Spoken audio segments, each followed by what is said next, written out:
One thing I did not expect to be part of the national conversation about the Olympics was mental health. After Simone Biles took some time off for mental health, it became a big part of the way people discussed her and her performance. I found that interesting. I thought there was definitely more to talk about there. And I thought, hey, I have a podcast where I can do that. So today we'll talk about mental health and the stigmas that come with that, particularly for Black women at the top of their field. Join me on Psychologize U. Welcome to Psychologize U. Psychologize U is a mental health podcast by licensed psychologist Dr. Ritch and licensed therapist Frank Baker. Join us as we discuss mental health challenges and issues. On today's episode, Frank's not with us, but we have Dr. Kayalnda Smith talking about the issues Black women face when navigating a world that may not always have their mental health in mind.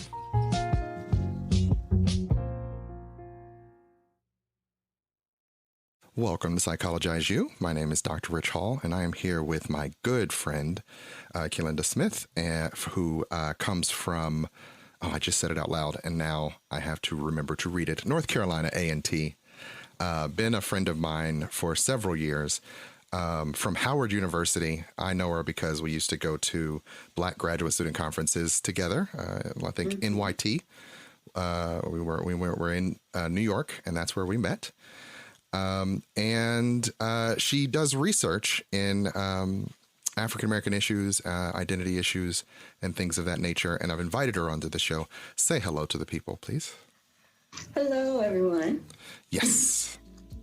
And we're here because I've had a lot of thoughts around the Simone Biles situation, and I thought it was like a really good opportunity to talk about mental health related issues. So I thought I would have someone on who knows and has studied issues around African Americans and mental health, particularly African American female mental health, and be able to just sort of think through and talk through some of the sort of challenges that group in particular faces when it comes to trying to perform in the world. Because while there is a sports element that I am not super close on, and I'm hoping to get someone on the show to talk about that side of it, I do think at its base there are some particular issues that African Americans face when it comes to performing, not just on the world stage, but even in offices and classrooms all across the country. What would you say to that as an idea? Well, I definitely agree. I will say that the way that I study and understand identity development is less about mental health maintenance and more about, I guess, what you would consider more normative behavior. Mm-hmm. And so with that in mind, some of the research I've done is, the more recent research I've done is particularly focused on intersectionality and identity. So specifically when we talk about Simone Biles, what that would mean is her identity as a woman, but also her identity as a Black or African American woman. Mm-hmm. And how her experiences with discrimination are going to be different because those two identities intersect. Yes. So what she experiences is not going to be the same as what a white woman experiences or what a Black man experiences.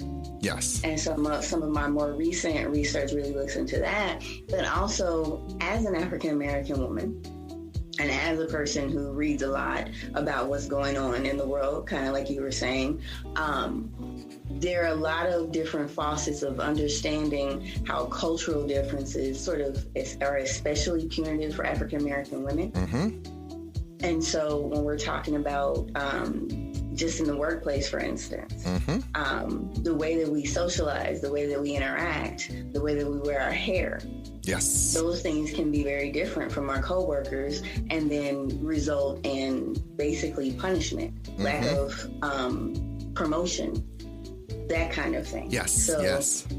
Yes. And it's sort of they're unspoken rules, right? Some of them are genuinely written down rules when it comes to, like, sometimes it's you are not allowed to wear your hair in its natural state. rules or on the books, but sometimes it's just, you'll be excluded from things. You might, be left out of certain meetings or things like that because you don't necessarily culturally fit in with your peers. Or there are times where you might not be invited to extracurricular activities because it's just assumed it's not part of your world. So if all the guys go hunting in your office, or something of that nature, something outdoorsy, they might assume you don't do that by whatever means they understand your cultural experience. And it might be completely inaccurate. You might be willing to do those things, but they might just sort of just not assume that you're part of the group in that way. And by that, you get socially isolated, socially excluded. Yeah, and so I think that's interesting. I actually had a moment with my coworkers last year when we were talking about the George Floyd case, wherein I kind of revealed, like, hey, I'm never myself at work. I'm a version of myself that I have to be employed. And they kind of pushed back against that. I remember some people very specific, like, I wish you could be yourself. It's like, nobody's paying me to be myself. Like, I think as you navigate the world as a Black person, you just know, like, there's an authentic version of me that I can't be in certain spaces because it's just not endorsed. Yeah, and I think that I've personally been very lucky in an extent because I went to a graduate school that was a historically Black university. And at that school, I was a senior research associate in the engineering department for a few years. And then I went on to Hampton University, which is a historically Black university, and North Carolina A&T, which is a historically Black university. Right. And so I've been very lucky, but a part of my courses has been to talk to students about their careers. And so I've talked about how to be prepared for that. How to dress and what to expect and that kind of thing. And I had a student say, just in the past couple of years, well, how can you be that but still be true to yourself? Good question. And I said, yes, and I don't think my answer was very politically correct. I said, I know it's really important to you all as a generation to be very true to yourself. But it's sort of like you just said, but that doesn't keep you a job. No. And so I said, I know it's very important to you, but your generation is less likely to be employed than my generation. And my generation understands that game we have to play. Yes. And so, I've told my students, I spoke to my alma mater a few months ago, and I told them these kinds of things, and I think it's very, very uncomfortable, and of course it is, but look into where you want to work. Look into the space you are going to put yourself into and find out for yourself. Yeah. As an African-American woman, how can you wear your hair? Those kinds of things you need to know for yourself. And so, I've had my hair in its natural state for years and years and years. Yes. So I'm not one who necessarily has to have changed my physical appearance. And I'm not encouraging anybody to change their physical appearance. Yeah. But I'm encouraging, especially young African Americans, to look into the details of where you're trying to go. Yes. Yes. And then decide for yourself how you're going to adjust or how you're not going to adjust. But it's not going to be as if you're sort of in the presence of family. Yeah. Yes. No, they are not family. They are coworkers. Yes. And I think code switching is important. And I don't know, I kind of think of it as a superpower. When you have that ability to go from one environment to another and to fit well into those different environments. And that especially comes from me as a social psychologist, because one of the things that we know is that really a lot of human behavior is based on your situation and not on your temperament or your personality. Yes. And so instead of feeling like you're betraying yourself, it's sort of like, feel like you have this superpower that you can fit in where you need to fit in, and you can relate to different people from different backgrounds doing different things. Yeah. And I think that's important. And no matter what your race or your culture, who you are at work should not be who you are at home. Right. It is not your identity. Your career is not your identity. So you're going to have some automatic code switching there. But of course, when we talk about people of color, that it sort of begins to pile on, because it's not just my at-home casual personality versus my work personality, but it's also this culture versus that culture. And then it however gender fits into that for you. So yeah, it's not always fair. Yeah, it is. Definitely often unfair. Right. But it's something we have to consider and we can't ignore. Yeah. There's a host of things that you said in there that I would love to like just sort of tease apart a little bit, but I will not be able to keep track of every one of the thoughts that I had. That's just not how my brain works. But I do think, and I do wonder, I'll go with this one because it's floating to the top. With this generation, they are a little different than the generation, like our generation who came before them. And definitely far afield of what my parents' generation was, because they wouldn't, I mean, you know, I wear my hair long now. My mom still has moments where she's like, why are you still making this choice? Like, why have you done that? And I'm like, well, I'm in academia, so people at least have the Cornell West model to go by to allow me to be this we'll call it eccentric, if that's what you want to call it. You know? But for them, it is like my grandmother saw me with all this hair and she was like genuinely like freaked out, right? Because from her generation, that was dangerous.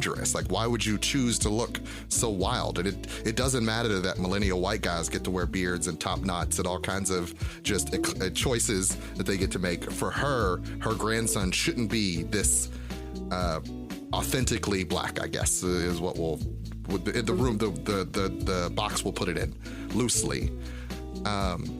And so I do understand, you know, when we talk about intersectionality, that there are generational differences in how we get to sort of express these levels of our identity.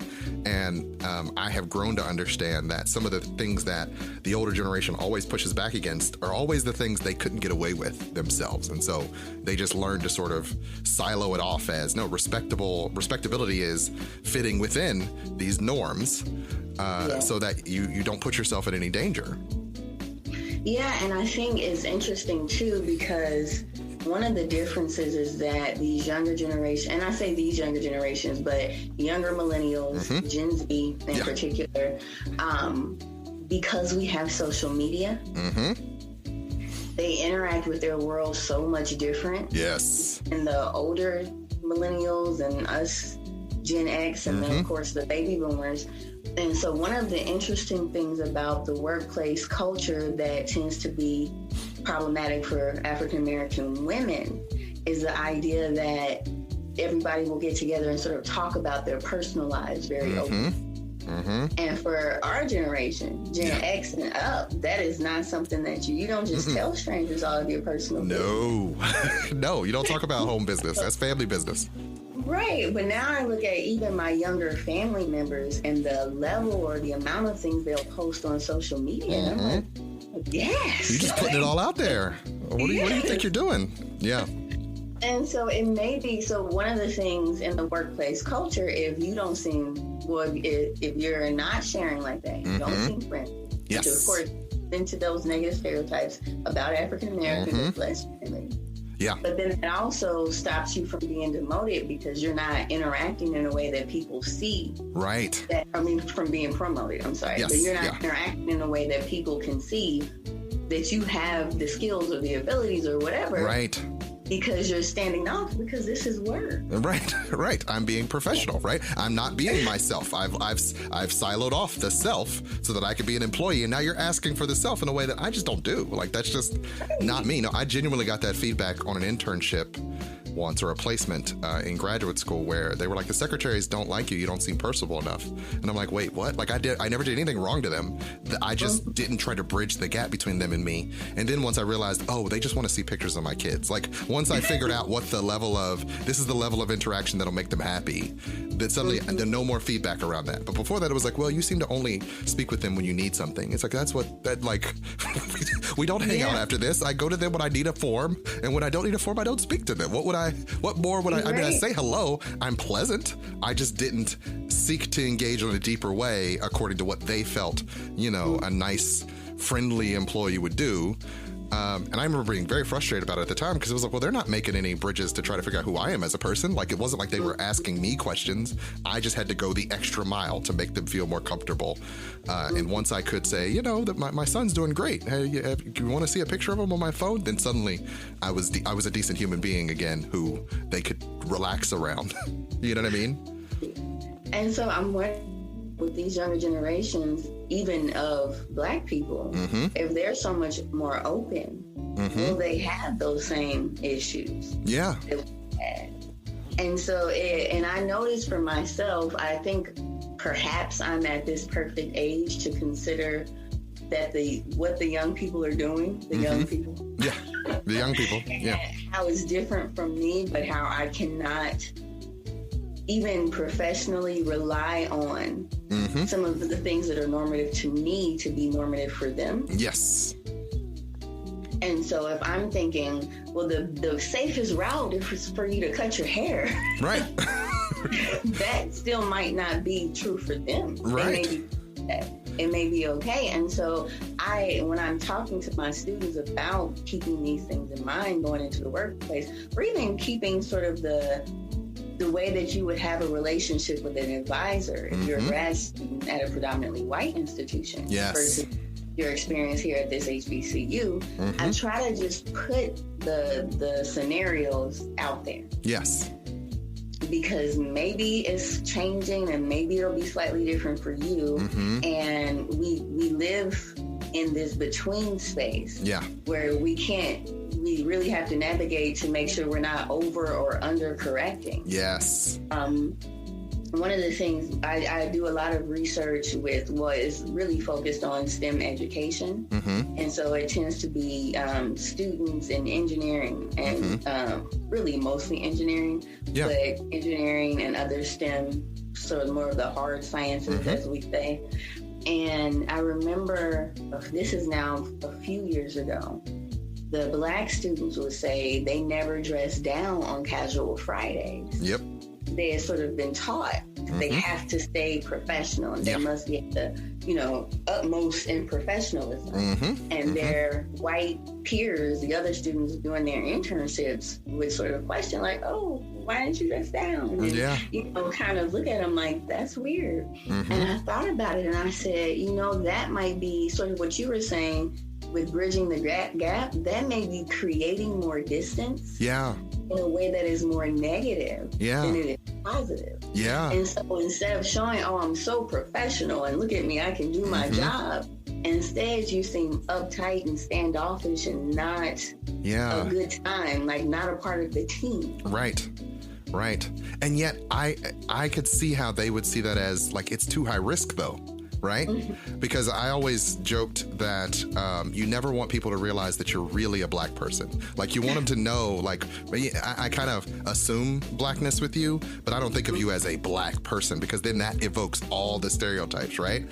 So if that perfect thing that Will Smith has achieved, right? Right. Black enough to take home to meet the parents, right?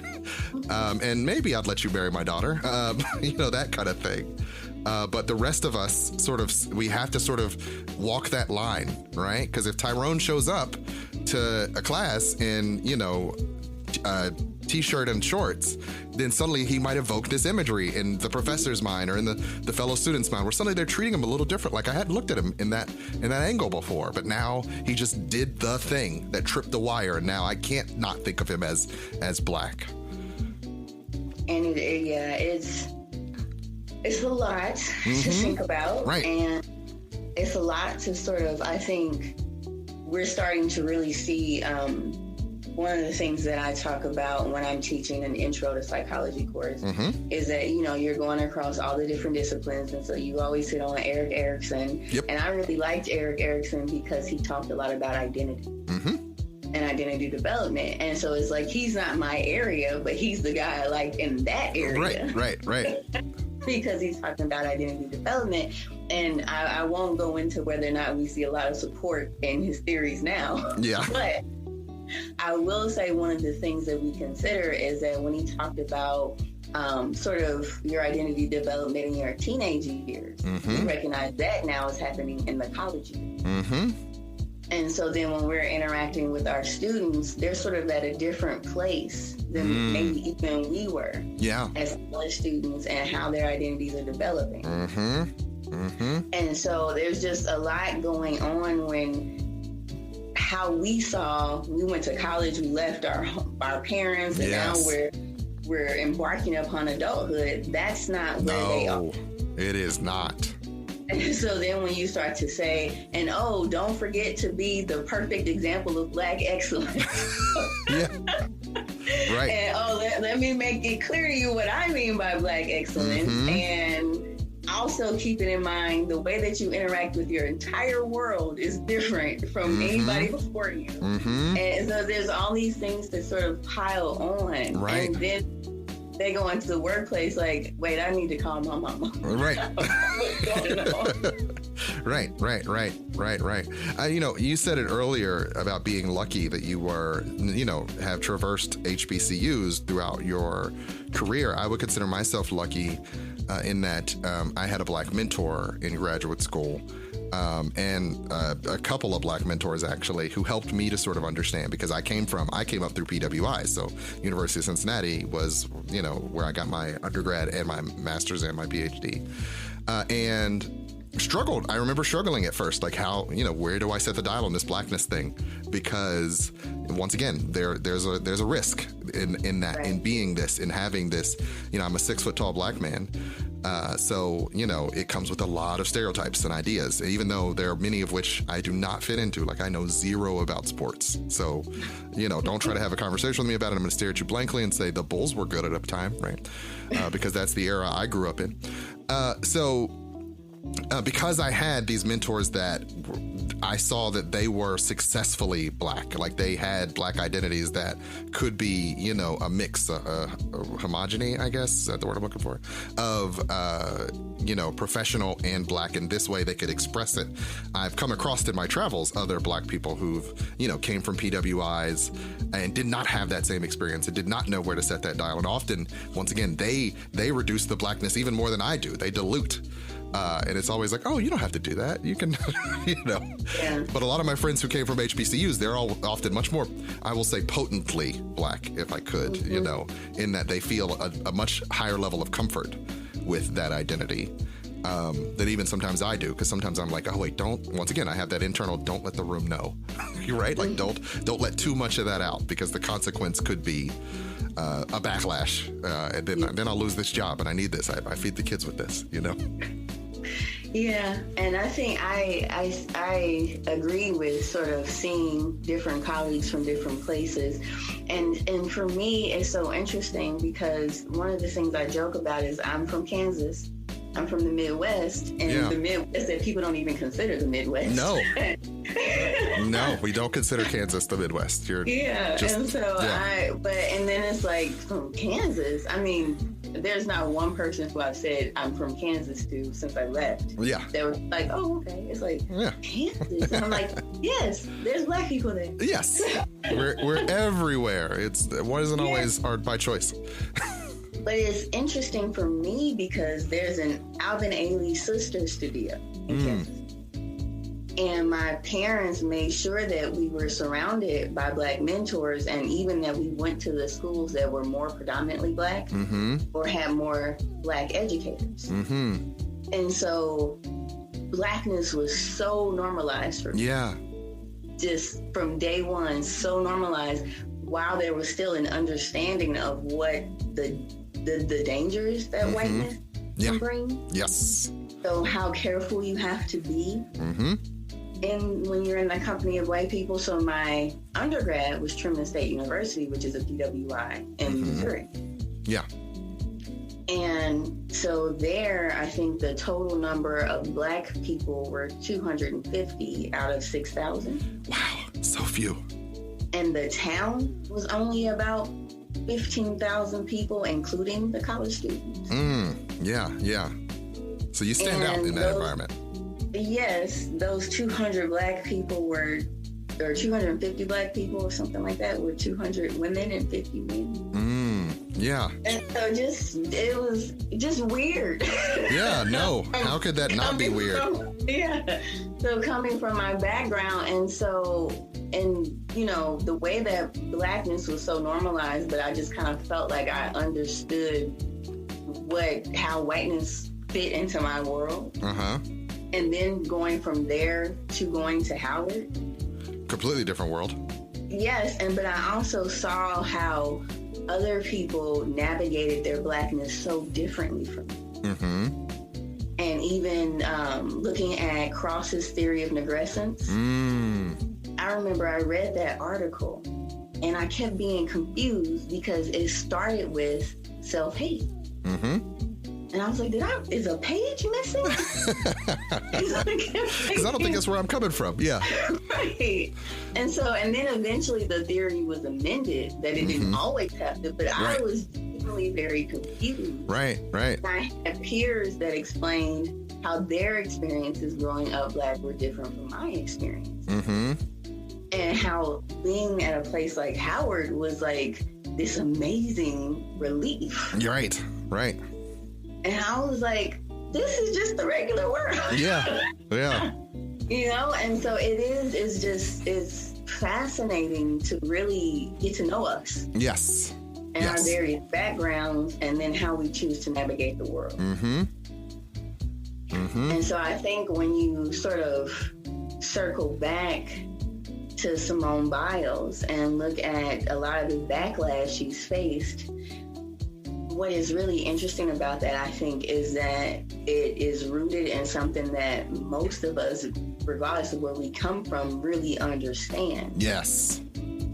Because it's about sort of being in an environment where you belong to other people. Yeah. So her skills belong to other people, but she does not get the freedom that she should get as a member of this country. Yeah. And so her agency is stripped away partly because she is African. People often don't think about that in terms of sports people. I'm sorry, I didn't mean to step on you. But like, we think of them as the best of their field, and so it must come with fame and reward. But in reality, it's like, no, you get locked on a track. And we see that over and over again. Venus and Serena, Tiger Woods, like all of those super excellent, top of their field Black people. They've been doing this since they were small children, and that's been their life.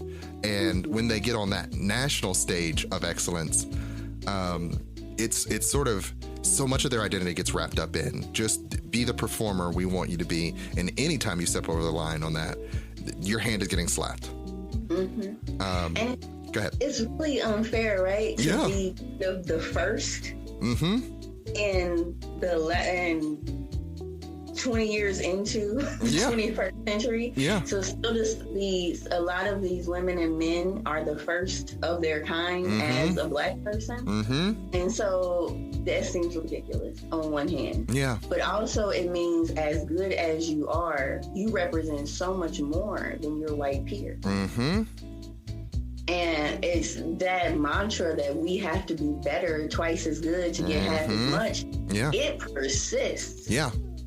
And it sounds so and I can see the students that we teach, that's so unfair and that's just wrong, and how can you accept that? And it kind of boils down to, like you were saying, you gotta have a job to feed your family.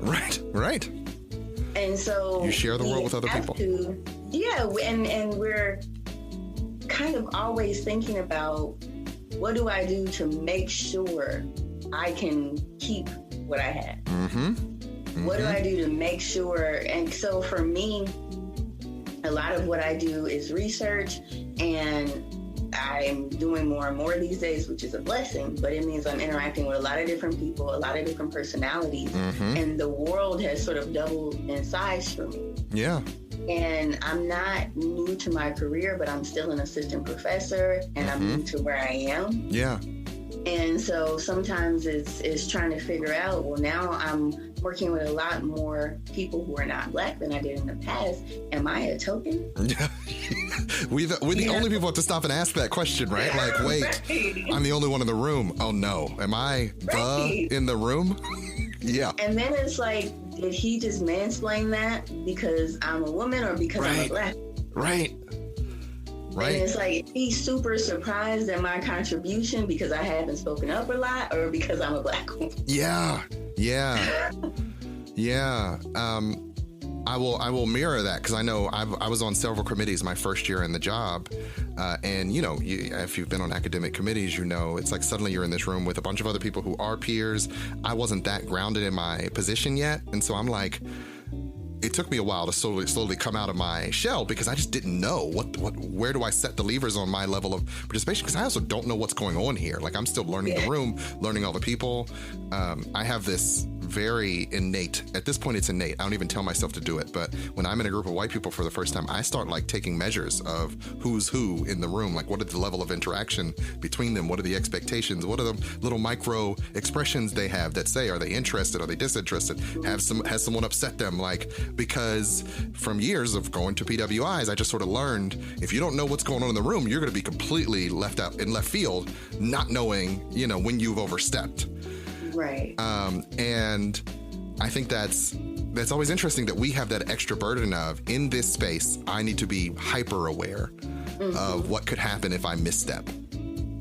And just in the sense that, to me, if I sound dumb just for half a second, it's just over. And other people are like, what are you talking about? It's not that serious. Right. No. You got to be the whiz kid. And if you're not, then they might reckon, oh, no, you've been a black person this whole time. Get out of here. You never belonged, right? Like that glimmer of imposter that remains within us for most of our lives, because we know what it's like to be outcast. And I think it's in our DNA. I'm sorry, I have to finish this thought out loud. It's in our DNA that, like, it wasn't just that we were outcast. Like, those of us who knew, like, they literally ran you out of town and strung you up, right? Like, there's a hint of that in the way white America can dogpile on you if you do the wrong thing. And the Simone Biles situation is a good example of, like, there was a lot of hate thrown her way just because she said, I need to take a mental health day, which is like, why is that such a big deal? Especially considering what she does can kill her. Right. And that's the part where it's sort of like, I'm reading about it and immediately it's like, I understand sort of the undertone of racism happening. Mm-hmm. But then it's like half a beat and it's like, wait, she messes up and falls on her head. She's done. That's it. That is it. And so all these like white, right guys are on their shows saying she's an embarrassment and she's selfish. You never even get out of your chair. Right. And she makes the wrong move and her neck is broken. Right. She's literally hurling herself through the air. Like she's magic. Stop. Right.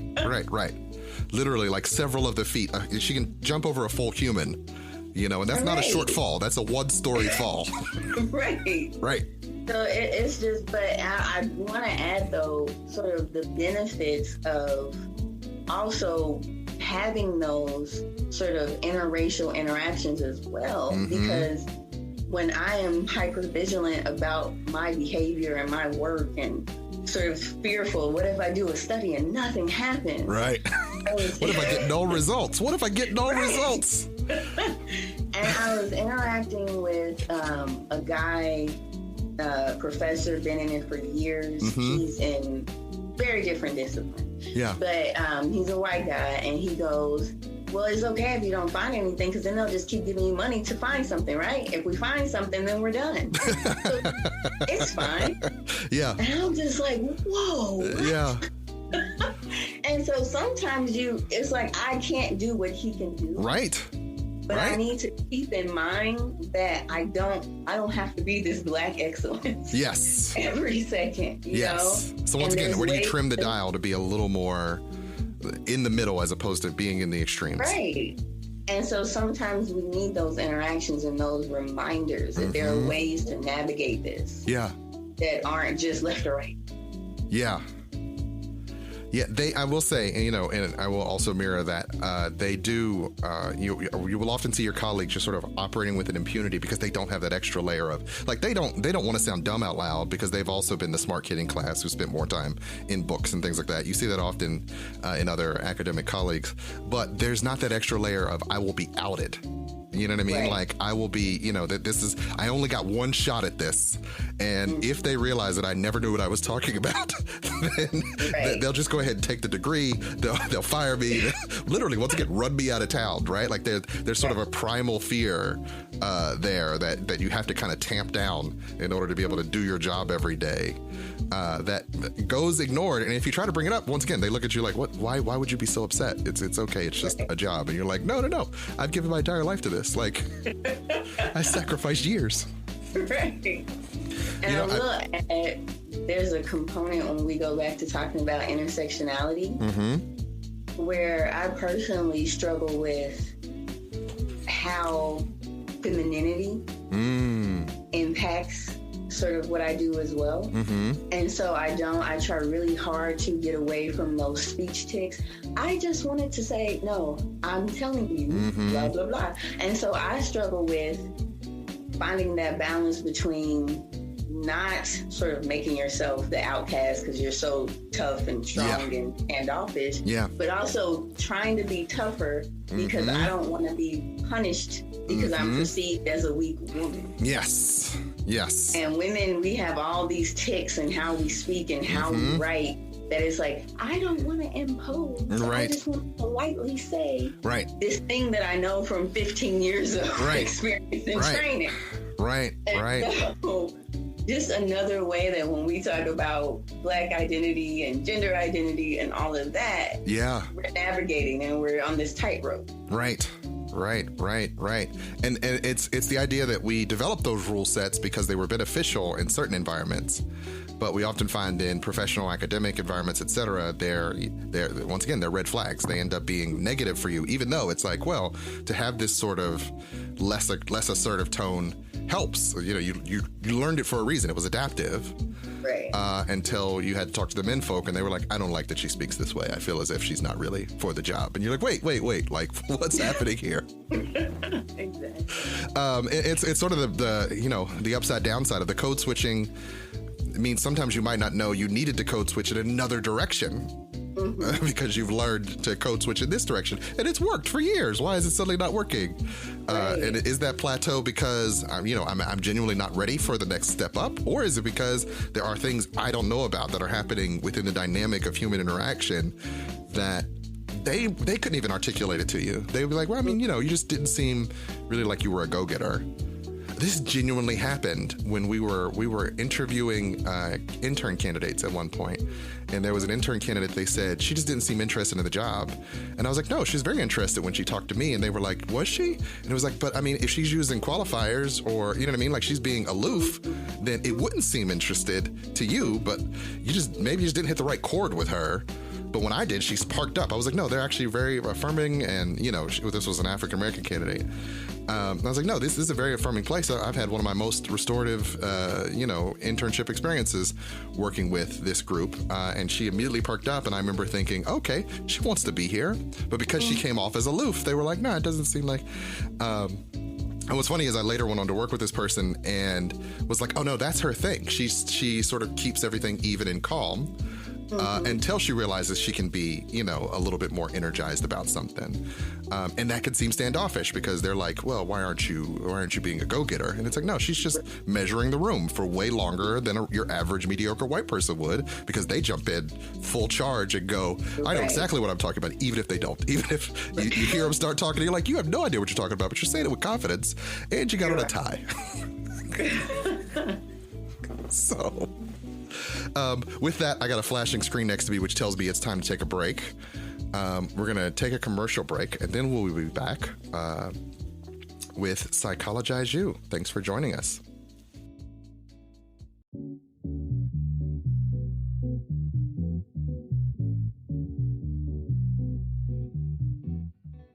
So we have to do the Anchor podcast commercial. Are you ready for that? Yes, absolutely. I'm actually new to podcasting, so this is kind of new territory for me, Rich. Why don't you tell me a little bit about it? So Anchor's really cool. It's pretty much a free podcasting service where you just open an account with them, and they have all the tools you need to make a podcast on the website. So you just log in, you can record and edit your podcast right from a phone or a computer. You don't even really need a microphone, but it helps if you got a microphone, which, we both have. And then you just hit a button and they will distribute your podcast so you can be on Spotify, Apple, most of the places you can get a podcast from. Yeah, it sounds really cool. I mean, you can actually record something from your phone. Yep. I mean, that's pretty amazing that you can do a podcast straight from your phone. Right. How far have we come, right? From the days of Palm Pilots to now phones in our pockets that you can, record whole podcasts on and put them out there for all the world to hear. And just so I'm getting this free, you said this is free? It's completely free and you can make money on it. So if you get ads on your podcast, you don't even have to have a minimum listenership. So even if only like 4 or 5 people listen to your podcast a week, 20 people, 100 people, whatever, you will make money per listener. Wow. With no minimums. You make a little bit of change for having a podcast that anyone listens to. That sounds pretty good. How do I get started on this? Well, go to anchor.fm to get started. So easy as can be. Sounds great. Right? This is Ritch and Frank from Psychologize U saying, go to anchor.fm or to the App Store and download it. Get started on your own podcast today. And it's free. Right. Why wouldn't you do it? I think that was great. Cool. All right. It's the first commercial I've ever done. Oh, yeah? So get ready. We're going to be doing tons of them. That's fine. But I was sitting here thinking, and I was like, well, probably the best way to do this is like, I'm the fool that doesn't know anything about this. And you're like, listen, son, this is how it goes. And that works perfectly. Right. Okay. So we should be good.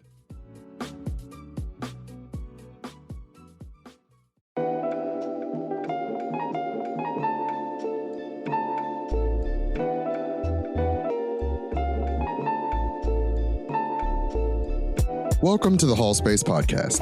It's about connections. I'm your host, Dr. Ritch Hall. Join me and my family and friends week to week as we talk about events, tell jokes and stories, and maybe help you learn a thing or two about a thing or two. Wherever you get your podcasts. I think that's it. That's pretty much all it's about. Just, join us. Thanks.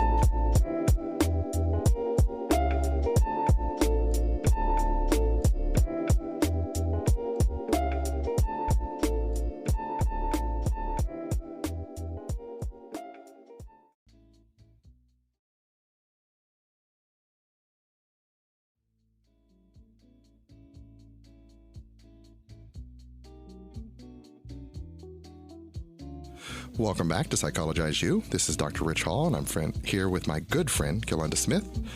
Say hi to the people. Hello. Dr. Smith. I don't know if I said doctor before. Did I say doctor before? You didn't. Oh, I'm so sorry. Dr. Smith from North Carolina A&T University. And we are talking about intersectionality and blackness, and it started out with the Simone Biles thing, so that's kind of our framing of the conversation, but we're kind of not necessarily all over the place. I feel like we're keeping a main thread because we're talking about essentially how do you meter your blackness and your identities essentially in different environments. When you have an awareness that there could be consequences for that identity being too salient to groups outside of your identity. And I do think that's always the challenge that we sort of walk within these identities, knowing that there are tripwires where if we trip this thing, we don't know what the consequences will be. And we never want it to be too late to fix whatever mistake we make. And so we were talking about that during the break. You missed it. But we were talking about times where we might have made mistakes in our own code switching or what have you, in part because in this new Zoom environment, we've been able to exercise our individual identities a lot more. We didn't have to remain in the professional identity between that 8 to 5 hour. And so you had less practice, I would say, exercising that identity. And by virtue of that, then it became easier to make the slip-ups that we would have kept a much harder line on in the past, because we just sort of knew between 8 and 5, I'm not this once I step into the office. But when you're working in your own home environment, the overlaps can happen more readily because you're slipping in and out of these different identities a lot more regularly and less structured in that regard. Right. I would say definitely. Yeah. And so, and these are often, I think in both of our examples that we were discussing before, they're often very small things to anybody else. Like, you know what I mean? Like, it's like if you had said that to me, I'd be like, oh, okay, I get you. But like in the academic or professional environments, it's like, whoa, they suddenly might see me in a different light or just think, what's that idiot saying? No, I just sort of said a thing. Right. That I would normally say any other time I wasn't at work. Like, this is who I would be. This is who I am the minute I clock out. Mm-hmm. And who I've been for the last lifetime, however long. So we're talking about Simone Biles. We're talking about a person who, on the world stage, has more gold medals than most normal human beings, who took a mental health break during the Tokyo Olympics this year and became the subject of a lot of ire from a lot of people who just did not stop to see, one, why mental health would be such a value to her, and two, seemed to have, as we were talking about before, some sense of ownership over her identity as an athlete without any willingness to understand any of her other identities and how they might come into play. And you had wanted to sort of return to the subject of intersectionality in that conversation because, as we were saying, I do agree that the burden for a Black female athlete is different in that she's facing a lot of more challenges by operating in this. They say it's an international space, and yet for America, it's still largely a white space, right? Like most of her trainings and things are done within white spaces until she, say, goes on the world stage. Mm-hmm. Well, I did want to, when we talk about intersectionality, especially as it relates to Black female athletes, there's another component that plays into it when you think about the sort of stereotypically masculine strength and aggression associated with sports. And so we got a lot of those undertones, especially we get it more, I think, with Serena Williams. Yes.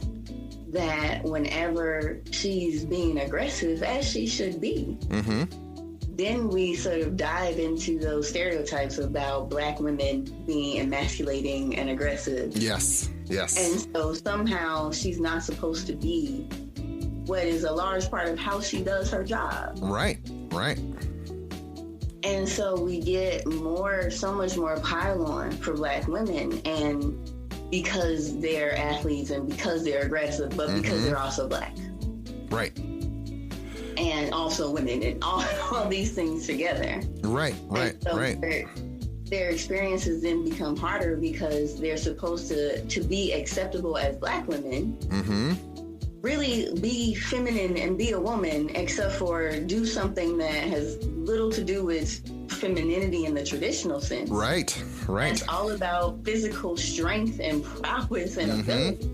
And then when we talk about the Olympics, one of the things I talk about in one of my classes is how you'll see more hormone testing on women. Yes. You don't see that with men. Yeah. So when we're talking about the runners, oh, she's so good. Is she really a man? Yeah. And that's because she's Black. And so there's just so much more that they have to contend with. Right. As Black female athletes. Right. How do you balance being really good at a sport predicated on strength and ability while also fighting traditional beauty ideals? Right. And not trying to fit into this really negative stereotype about Black women and aggression. Right. All at the same time. Right. When you said that, I immediately thought of John McEnroe, who was like pretty much known for his massive meltdowns on the court, racket tossing, cursing, things like that. And yet nobody ever stopped and said, is he not fitting into, once again, he's being a guy. He's allowed to be that. And, is he doing something for the race? And often when it comes to whiteness, there's no question that they're allowed to silo themselves off from the standard whiteness whenever they deviate. It's just, they're just being them, not part of the collective. Whereas as Black people, anytime, it's like, no, you're confirming a stereotype, so you're definitely being one of them. Right.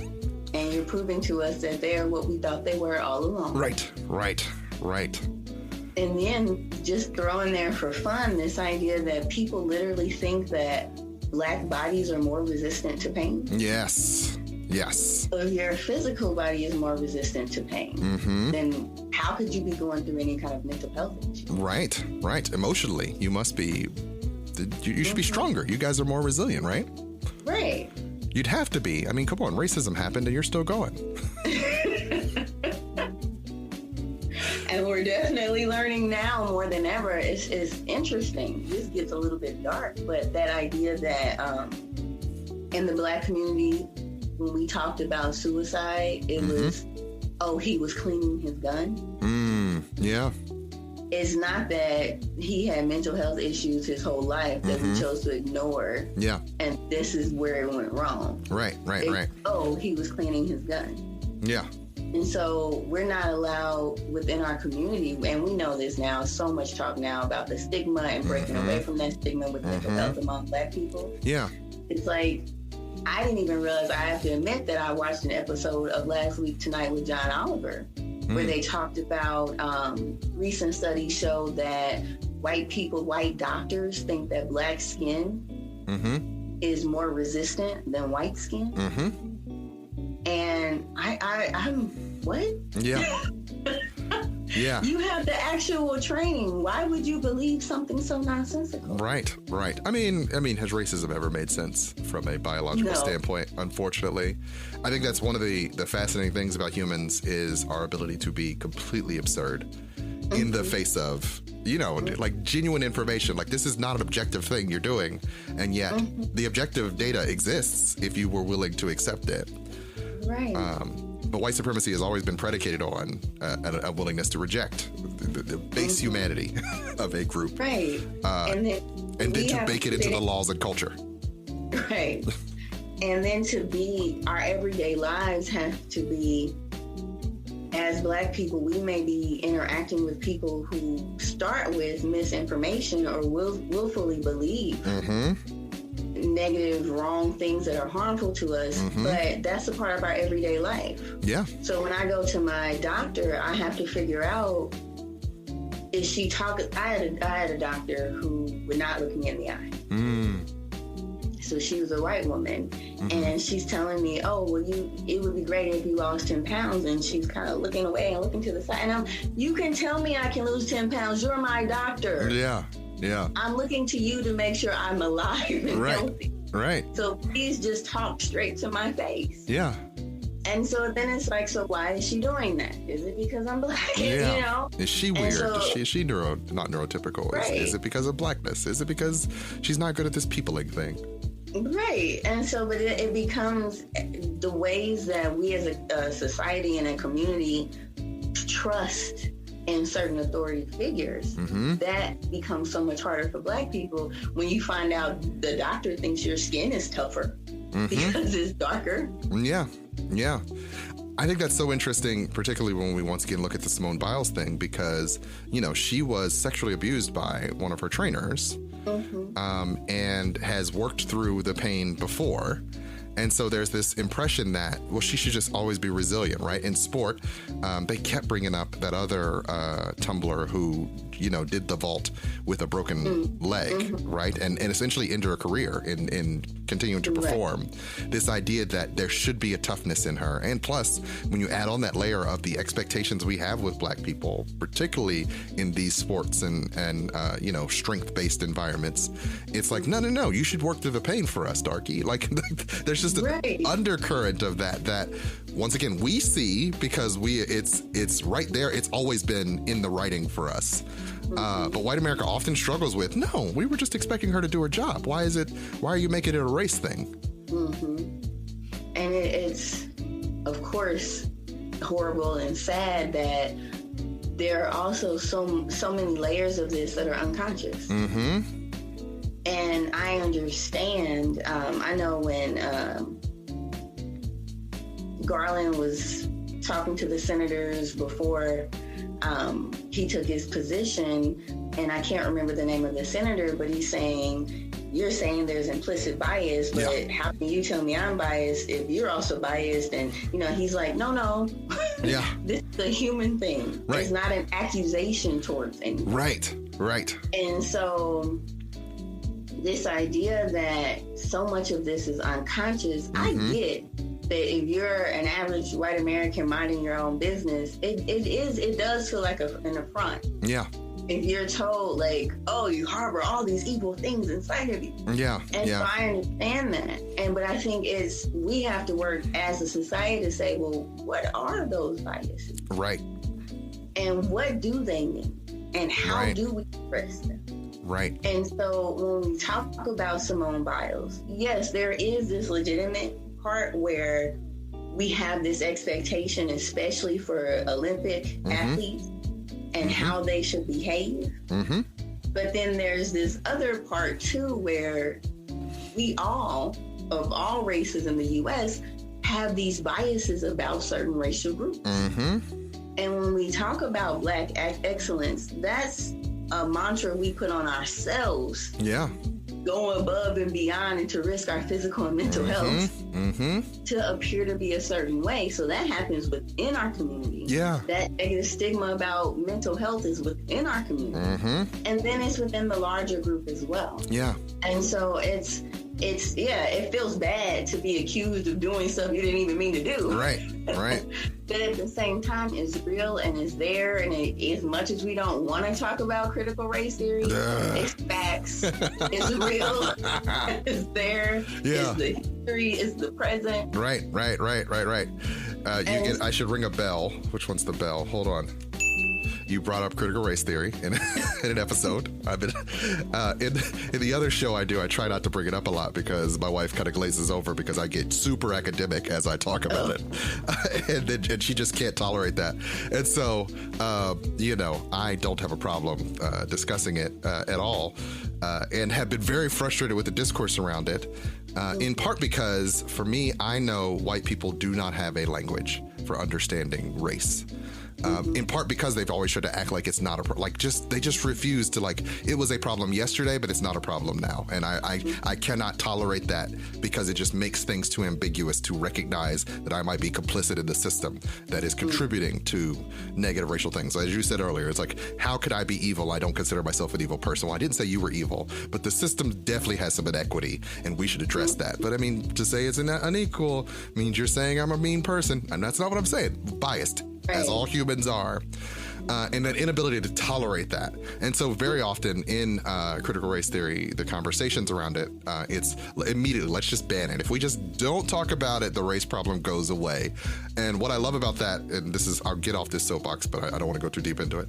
Literally the days they were writing the Constitution, they were like, can we just not bring up the racism thing? Can we just, that's historically always been white people's approach. Can we just not write this in there and then we'll let someone else solve the problem later, I guess? Because we kind of know it'll cause a problem if we bring it up. You know what I mean? So the nationwide bans that they're looking to have about critical race theory, it's like, oh, this is the same playbook. You've been using the same playbook for 400 years. And that goes back to something you were saying earlier, and I did want to bring this up. You mentioned how you are in your research looking at some of these racial differences and biases. I know in my own research, that was sort of one of the reasons I got into psychology was because humans are not who they say they are. We often act different than we purport to be and even have written down and say, this is what we should be. And then it's like, you don't act like that, because I know I'm a Black person who's navigated American society and know that sometimes the rules aren't what they say the rules are, and you're willing to change them for your group, but not for mine. Or you change them for mine in the negative. Suddenly, no, we need to make sure that this law says you as a Black person can never do that again. And yet, I have a current frustration with, it doesn't matter how much research I do or how often I pull out the facts and figures. People are, as you said earlier, doctors who've done all this research, they know they've cut open bodies before. They should know the skin toughness is the same across all groups. And yet they're like, yeah, I mean, I've seen it, but I don't care about facts. Well, you know what I mean? Like, how do you keep fighting that fight of, I've got proof that this part of society, this part of the way you think is wrong, and people are flat out willing to reject it. And that's frustrating, I will say, because I know people can change, and I know on a one-to-one basis, I've been able to change some minds, but the fact that I know I'm fighting a system every day is just overwhelming. Do you know what I mean? Yeah. And I think so. and some of my favorite terms, belief perseverance and confirmation bias, explain those things. And I think, though, I think about it a lot. There's a show, a mini series that came on HBO in the 90s called Cosmic Slop. And I found it on YouTube, grainy, low definition. Yeah. But it was like a mini series anthology deal. And there's an episode where aliens come to Earth. Mm-hmm. They go to the United States and they say, give us all your black people darker than a paper bag, and we'll give you cold fusion. So, first thing that happens is we go to the president's cabinet. And so they start to discuss, do we do this? Is this okay? And the discussion basically becomes, as bad as we've treated black people, are they going to treat them any worse? Yeah. And then it's, well, how do we convince the poorest white people that they're above somebody if we take away the black people? Yeah. And so it makes me think about the other part of this conversation is also kind of talking about capitalism, right? Because that is a system where it tells you you can pull yourself up from nothing and become the best, but also you should prize yourself over everybody else. And so I think then the conversation sort of becomes, if you're talking to people about changing minds, maybe talk about how we can all benefit. Yeah. And sort of address that, like, maybe let's talk about how the issue is the rich people and the corporations aren't getting taxed. And so you get this narrative about welfare queens. But before Reagan, when there was a 70% tax on those high levels of wealth, that paid all the country's bills. Yeah. Yeah. And the middle class Americans were thriving. And we didn't see poverty like we see it today. Yeah. So let's stop talking about race and let's start talking about money. Right. No, that's one of the things that I've noticed in my research is how it very often comes back to money. There are a lot of people who make money off of people being angry with each other and being divided. And, having these separate conversations about how the world should be. And that keeping us divided puts a lot of money into a lot of people's pockets. Or actually not a lot of people. It's actually very few people who seem to benefit from it. And how they're just able to keep playing that game and have been for several, the New Deal pulled a lot of people out of poverty. And Reaganomics was like, let's get that money back into our pockets. And we've been sort of playing that trickle-down game for decades at this point. To where most of those institutions that they built themselves just don't work the way they used to, or the way they were built to. And that's been very frustrating to watch. Yeah, it's a very ironic twist to the slogan, Make America Great. Because Reagan said it first and he destroyed us. Right. So if we're making it great again, at least when we get away from race and we talk about the prosperity of the country, let's do that. Let's go back to a 70% tax on the wealthy. Right. Let's do that. Right. And our biggest export is mythology. So I think it's fascinating that, we've been drinking our own Kool-Aid for so long that it makes us unwilling to look at ourselves with any sort of critical thinking. With any sort of hey, maybe we should change the way we are. And once again, to go back to the Simone Biles thing, it's like the rest of the world kind of sees us for who we are, interestingly enough. I notice that whenever I look at, whenever I'm in forums where people are genuinely straight up asking America, what's the deal with the way you are? That's come up a lot around the vaccination, us having so many issues around vaccination, where I just read something today where another, America, a vaccine is like a privilege that some countries don't have the access to, and yet you guys are fighting over whether or not it should be required. Right. And it's like, oh, yeah, you forget you live in this country that genuinely, in some ways, does have all these resources and all this access, and yet just can't get its act together. Maybe in part because we just have so much freedom of choice.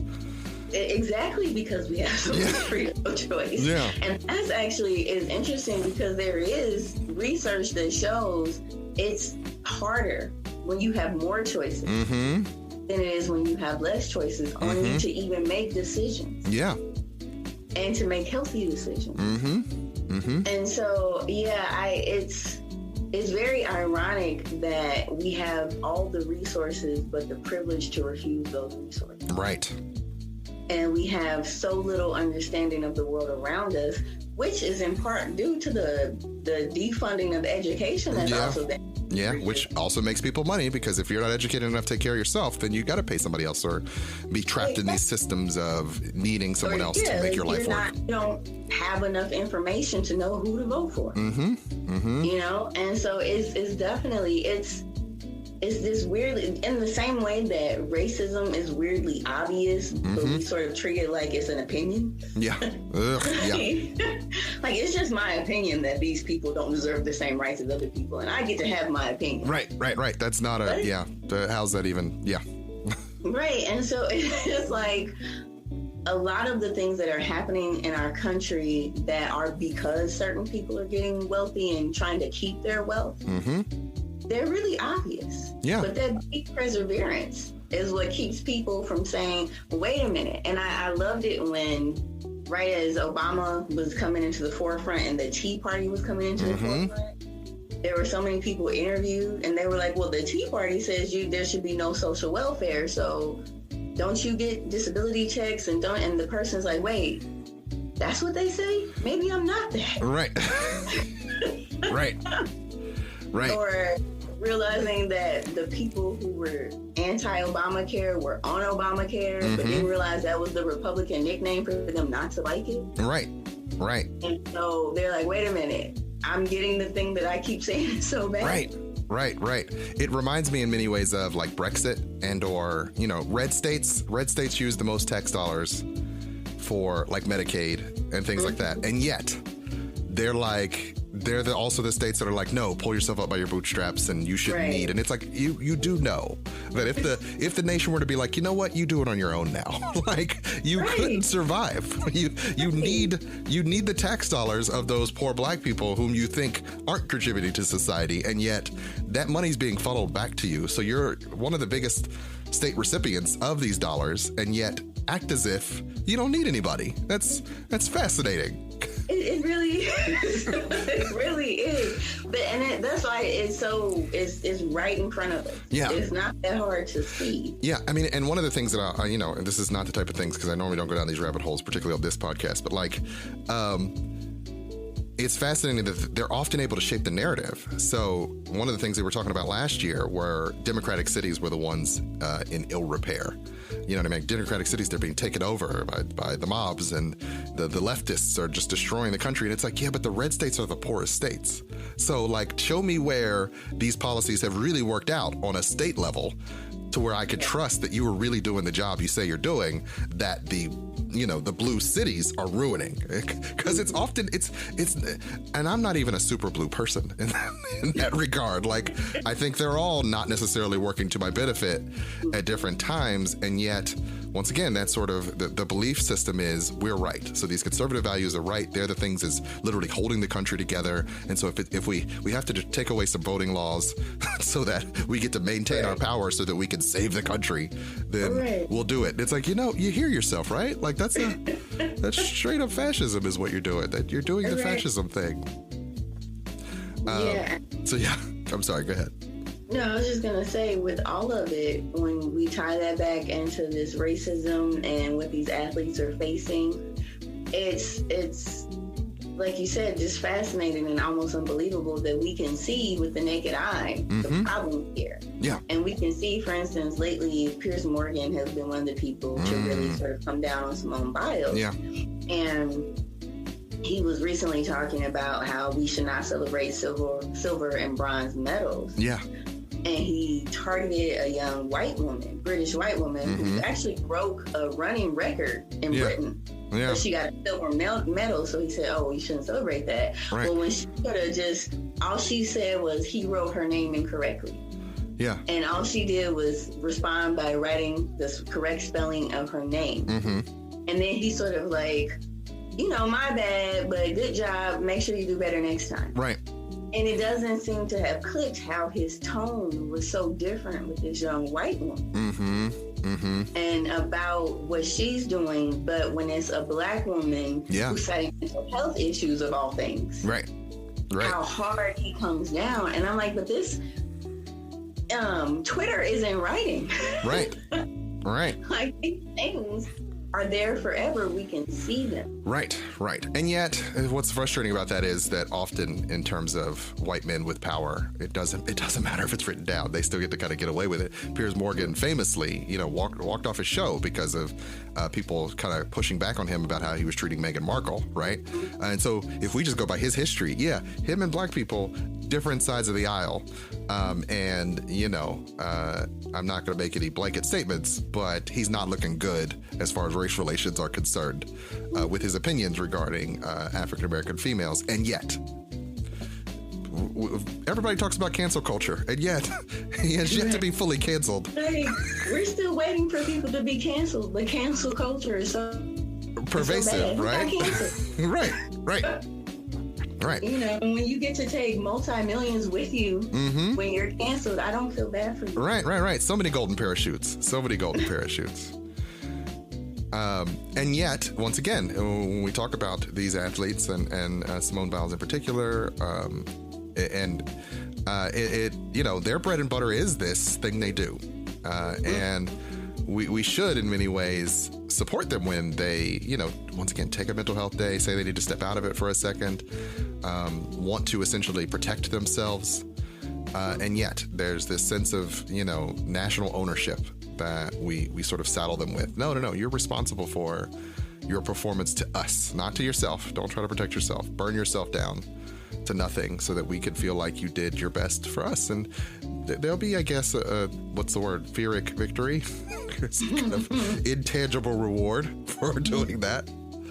And ignoring, though, that this pressure is so compounded by the existence of social media. So if I had something to say about Simone Biles, she could possibly read it. Yes.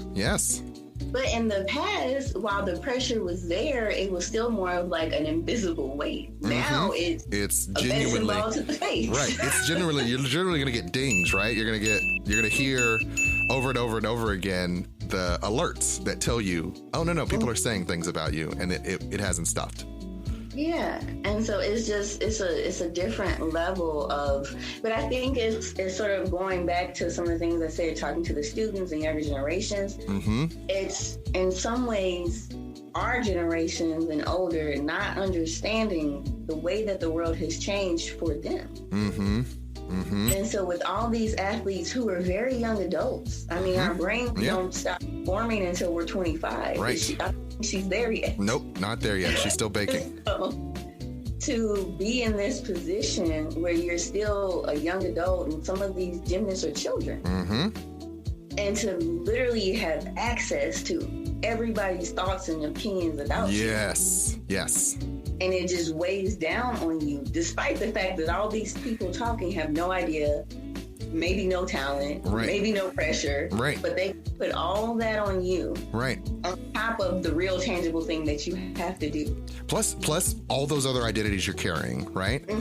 In this particular circumstance, you found out that Simone Biles' aunt had died while she was performing in Tokyo. And so it's like, oh, no, she's still a person who has a life, and that there are things happening in that life.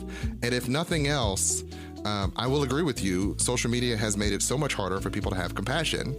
We are more connected in a way, and yet disconnected from our humanity as a result. And so while, when something happens to someone that you have the background information and you go, oh, okay, they're going through something.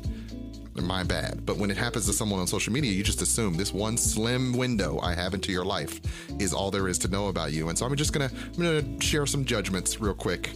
I don't like you, and I don't like why you behaved the way you did according to what I could see of your circumstance. And it does make us harder. It makes us meaner, I think, as a society. I think so too. I mean, I'm sure we get a little bit of dopamine, just a drop. Oh, absolutely. Absolutely. You know, with all of this vitriol. And it's so easy to get that dopamine and never have to be accountable for what you did. Yes. No, never, unfortunately. No, it's I often say anger and rage is a fire. Like it burns in you, and it not enriches. What's the word I'm looking for? Engulfs. Not necessarily engulfs, but like we like to ride that wave, essentially. We like to ride the wave of judging other people, or getting our pitchforks out and sharpening them and getting some torches lit and going, okay, we're going to all ride out, right? We just love a good groupthink pile on. And human beings have not outgrown that.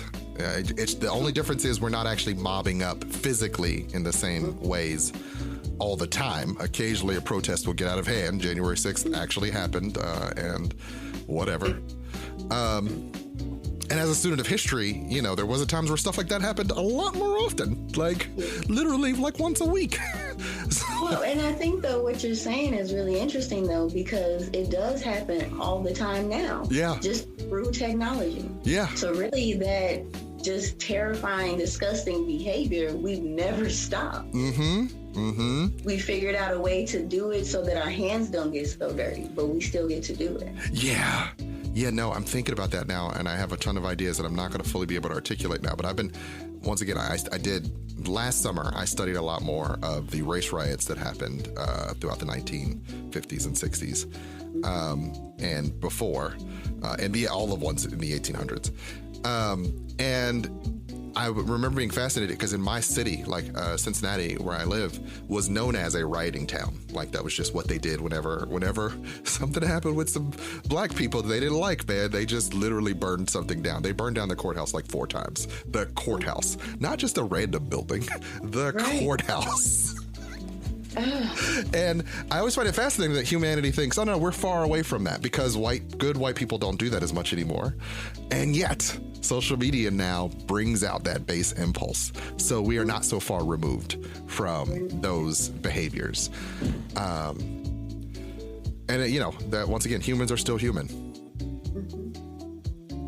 And you know, sort of examining and reckoning with our base behavior. Yeah. Has to be something we always do. We can't stop. Right. We have to be willing to self-examine and to ask ourselves, why is this essentially the national conversation? Why is this the thing? I mean, I will say, and just to give a little bit of glimmer of hope, one of the things I did appreciate, particularly in the Simone Biles situation, is that there was an outpouring of support. So you could look primarily at the individuals and groups who denigrated, but there were like a lot of black people had her back. And so I have seen that as one of the positives of social media. It's a mixed bag. But there is that, you know, black girl magic, black excellence. Like there is a contingent of black Twitter that does ride for those who look like us and are very supportive. And I do appreciate that because once again, that's something that we wouldn't necessarily have had access to even 10 years ago, 20 years ago. And so it isn't all the bad news. Yeah, and I think and that some of the celebrities as well, some of the white celebrities who had sort of gone through some similar things as far as sort of the abuse. Yeah. And so I think that one of the great things about younger generations is that they're able to access information in the way that we never could. Yeah.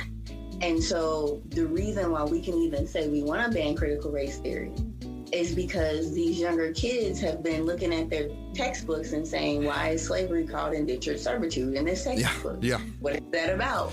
Yeah. And so they have access to information. Yeah. They have access to each other. So they do have an ability to really reach beyond some of these limitations of these older generations. Yes. And embrace differences, embrace this idea of community versus, you know, I'm just out for number one. Right. And so I think that's why I said when, we talk to them about how to navigate this professional space, we also have to realize they might navigate it differently. Yes. Because of the different resources they have, the access they have. Yeah. Even just understanding technology differently. Yes. The fact that you can become a millionaire because you know how to utilize TikTok. Yes. At 15. Right. Right. And we gotta sort of find a way to work together so you understand. I can help you to understand how to grow, but then I also need to understand that you may grow in different ways from me. Yeah. Yeah. And so, of course, there's potential with all our technology. I mean, I still marvel at how much technology has changed since we were kids. Right. Leaps and bounds. Right. And we just got old. Right. Right. We're just aging into that demographic, and yet it is far afield of what we knew. I was genuinely talking to someone yesterday. Was it yesterday? Today is Friday. Yeah, Friday. Because we were working on this production thing, and I was like, there are kids who are literally killing the game right now with just a phone and ideas. And, they're turning in stuff that has production values that some movie studios can't. You know what I mean? Like, because that machine moves so slow, they're able to churn out these things on a weekly basis. And they just get to focus all that talent on that. And then they, rake in hundreds of thousands of dollars. They're breaking my salary. You know what I mean? Completely. And on the one hand, I find that frustrating. On the other hand, I'm greatly impressed because as a person who knows just a hint about production, it's like, man, you're really kind of jumping over some levels to get to where you're going. And to ignore that and to say that it's not of value to the culture would be a great tragedy, because I do think it's allowing, some people to sort of really pave the way for the next generation, and that our generation has genuinely, even my generation that has grown up in the cell phone age, does not know how to do that. Like, it's just not a language I know how to speak fluently. Right.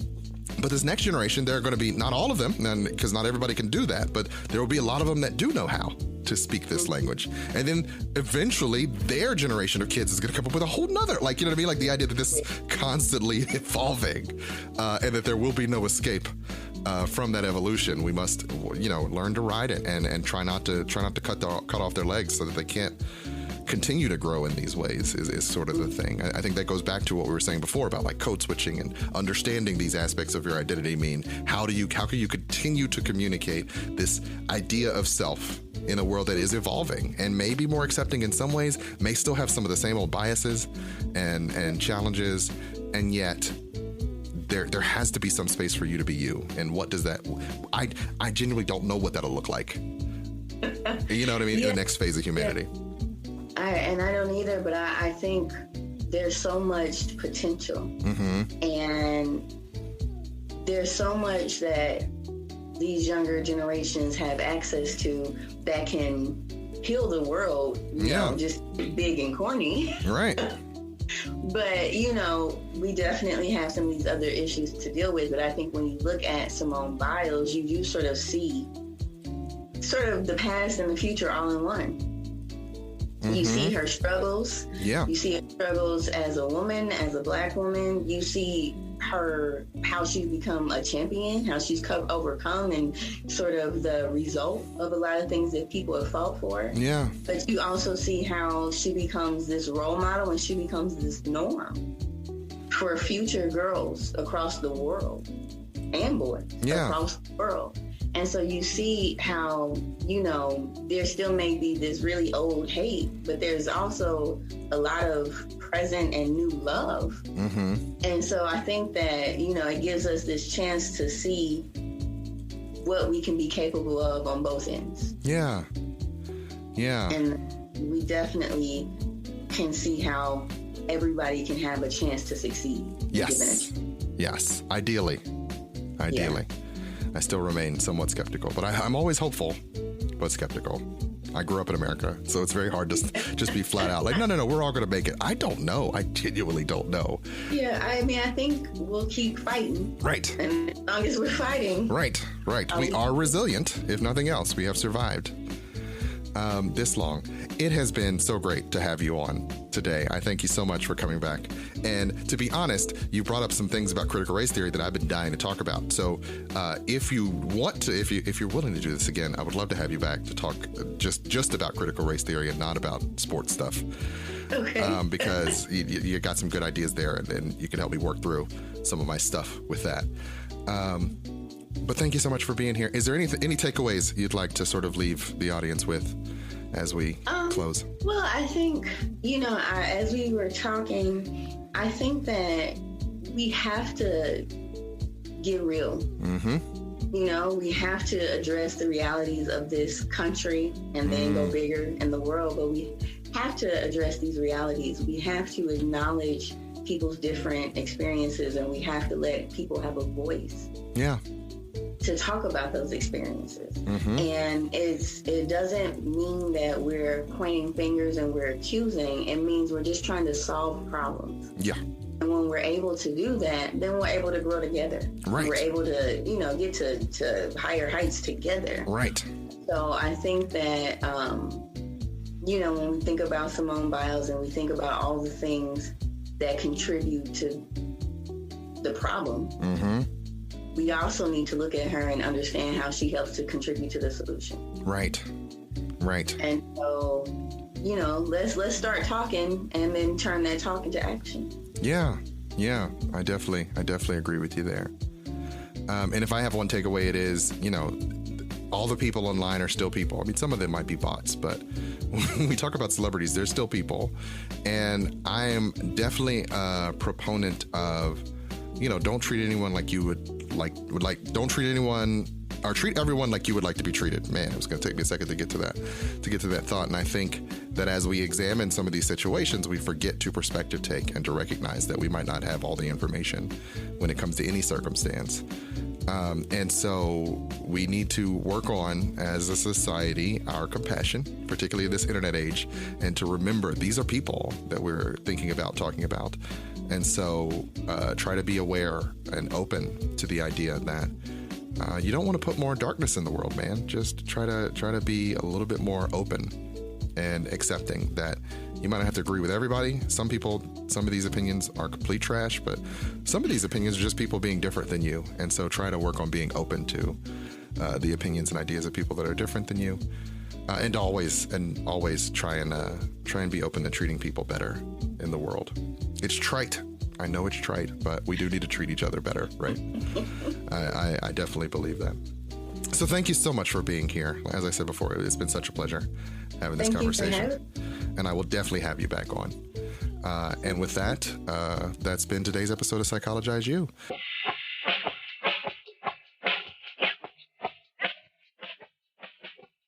Psychologize U is brought to you by Hall Productions, LLC. This show is not intended to be clinical or medical advice. Show notes and credits can be found at our webpage, psychologizeu.com. Any questions, comments, or concerns can be emailed to us at psychologizeu@gmail.com. The show is written and produced by Ritch Hall and Frank Baker and recorded at S&T Studios.